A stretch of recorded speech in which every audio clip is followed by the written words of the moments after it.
while playing, all of a sudden something sparks in me, and I'm thinking, okay, I felt something there. What the heck did I feel? And then so um, it's just I try not to sit and wait too much for inspiration, but Right. when it strike, I have to do something with it. At least get what I consider the essence of what it is I'm being inspired to write is. Um, and once I've got that, I can go back to it and sort of rekindle that inspiration a little bit, I guess. Well, fair enough. It's a curiosity to me is how people come about to writing their songs, just because each process is different. I mean, there are some similarities, but each person has their own way of doing it. Myself personally, I play guitar as a hobby, but for Mm-hmm. myself, if I'm gonna sit down and write something, I can't just sit down and write it.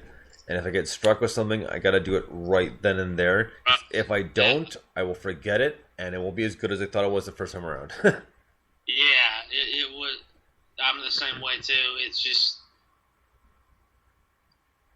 I probably have about 1,000 songs somewhere in my mind I never retrieve. So it's just yeah, it's always good to have I guess pen and paper wherever you are to be able to write something, or your guitar, just bring it along with you wherever you go. So you Well, can right, yeah, eh? yeah, But not now. Now we got voice memos and like yeah. GarageBand and InTrack, and there's so much stuff you can use now, right? Especially Oh, stuff that yeah. even like play guitar, which is I still have a hard time grasping the concept. Well, not grasping the concept, but just sitting there because I've downloaded one of those free apps. It's like I don't know about this. This isn't fun. Yeah, So, yeah. so I mean, it's good if you need it for a few seconds, but other than that, even then, like I need to have the actual guitar like sitting in my lap, Right. so I can feel what's going on, right? Because I just doing it that way just does not help me out at all. Yeah. It might be all that you have at the time, and you think, okay, this can suffice, but it doesn't for the most part. It's just kind of one of those deals where it's always good to have the instrument there, like you said. Totally. Well, it's almost in a sense, it's almost like a crutch, right? So, Yeah. but Yeah. no, just one of those things. So, Yeah. we're gonna get up to another song soon, but first, I just want to kind of go a little background here with you. So, and I'll let you talk about it. Um, Pretty much from age 16, things turned around for you kind of differently. Do you want to get into Mhm. that a little bit? Yeah. When I was 16, I came down with major depression and OCD, and it also caused a few other things to happen psychologically, disorder-wise. But basically, the phrase is, my world got turned upside down, and I was lucky enough to have a good enough prognosis where I had good people around me that could help me through it. But as important as that was, music was just as important. Because there's so many people that don't have that prognosis, that don't have the Resources? ability to get help, resources, yeah, Right. to get help and whatnot. And so eventually it got turned around when I was about 20, but it's an everyday type of deal. Right. And in music just did so much for me then. Reached it expressed what I couldn't express. It just and that was at the time where I wasn't really playing a whole lot, but that's what inspired me to get to start playing. Was going through that process. Just listening to bands like Live, Stained, Creed, Oh, Cold, and man. listening to You, all those bands and oh, everything just helped me tremendously. oh man, I listened to all of those again, and just speaking of live, my one go to song is off of throwing Uh-huh. it's off of Throwing Copper, and it's I Alone. That is like my favorite live song, and I know how to play it too, and I love rocking out to it once in a while. Yeah, definitely. That whole album was just that album right there got me turned on to rock and roll. Oh man, I was my junior year because I would live in Michigan for 6 years, so it was my junior year, right around the time that came out. Yeah, that album was just means a lot to me, and everything they've done since then has been, even if it hadn't been as good as Throwing Copper, it's been as good enough to me, just because it still speaks to me. Their music does and everything, and yeah. Well, Lakini's Juice, right? The album the album right after. Like, I mean, I heard that word. It's like this is like really badass. This is more kind of dark and disturbing this time around, right? So, yeah, but I believe it was that guitar riff was just mesmerizing in that song, and I remember hearing that and instantly thinking, yes, they made another great album. So yeah, right. yeah, it was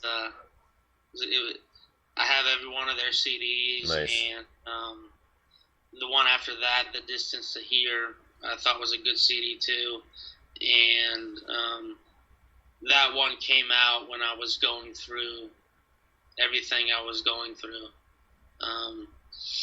and so to me, they're just like, they're more than a band, if that makes Absolutely. sense. You know, it's just one of those things. It's no, like we're kindred spirits. Yeah.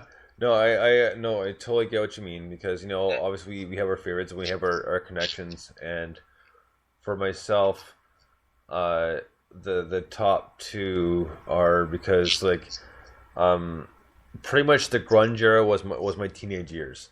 So, you know, Nirvana, Soundgarden, STP, Nine Inch Nails, like all I know Nine Inch Nails is industrial, but you know, but the two big ones for me were Nirvana and Nine Inch Nails, and still to this day.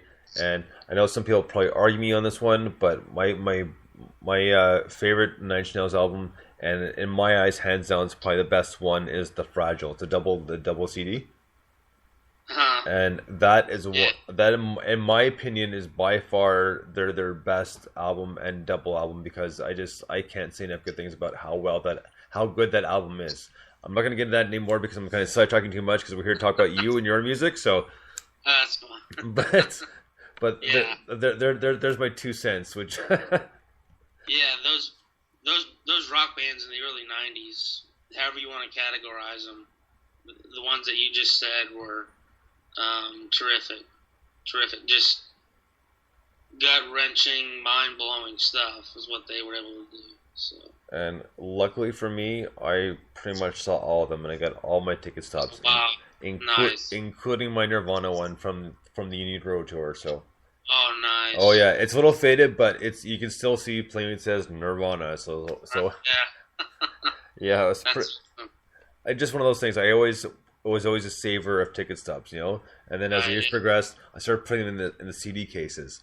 So a lot of ticket stubs I have are in the CD cases on my CD stack. Yeah, that's definitely a keeper. So, all right, we're gonna get to another one of your songs, JJ, because I've kind of sidetracked you a little bit. So it is my fault. I'm not gonna lie. You're fine.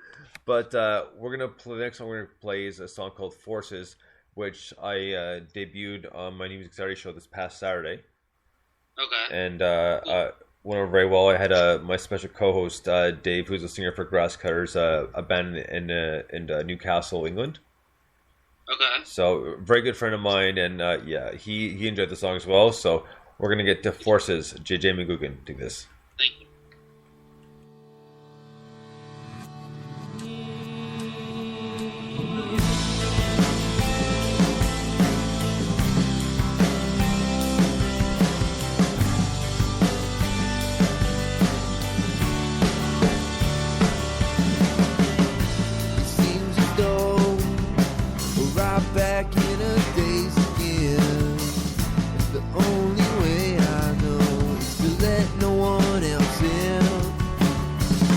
I stuff it down.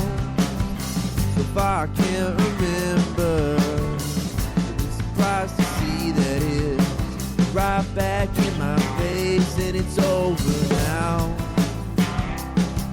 While the next one's on its way, and what could I expect? Just another breakdown. 'Cause I'm lost in a battle with forces I cannot see, watching everything I love get destroyed all around me, stretched beyond my limits while they take what's inside of me. I'm shaking and breaking down from forces I cannot see.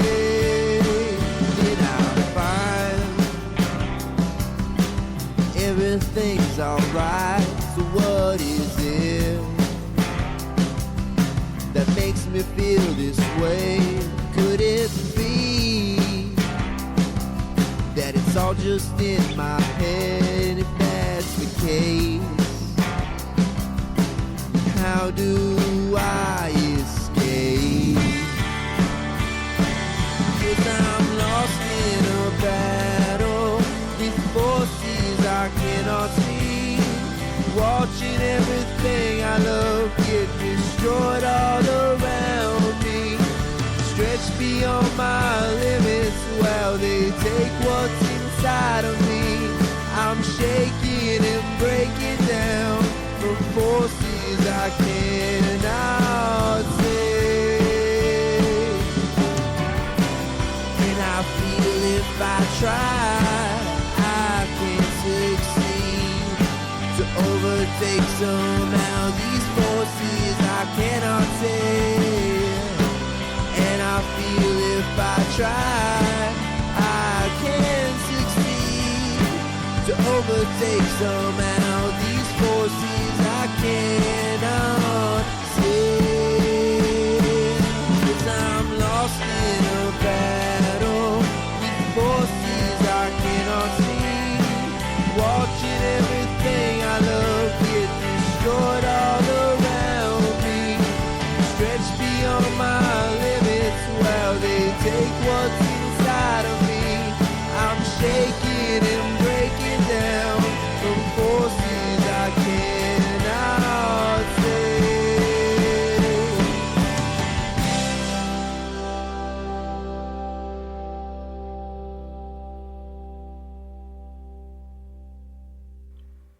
JJ McGuigan with Forces.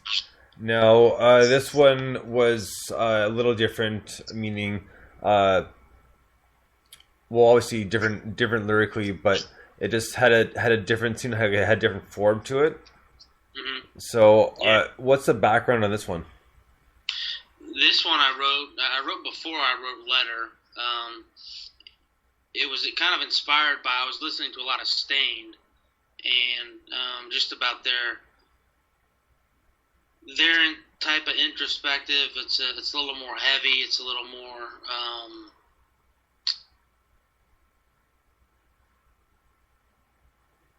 more cutting, I guess, is kind of how I would put it. And I wanted to write a song like that, and so I just sat down with my acoustic, and in about 2 sessions, I was able to come up with it,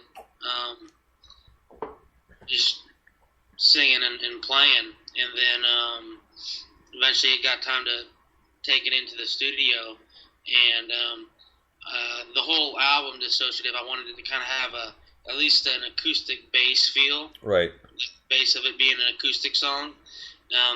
And so that was one of the songs I chose that I thought could be good to kind of, because when it was in my head at first, it was really heavy and grungy. Right, and I thought, let's see if we can kind of mellow it out a little bit. Flip it out a little bit and see if maybe that can reach people that it wouldn't normally reach if it had that heavy grunge sound and whatnot. And so, yeah, it was one of those deals that really happy with the final production of it and everything, and it was fun to make.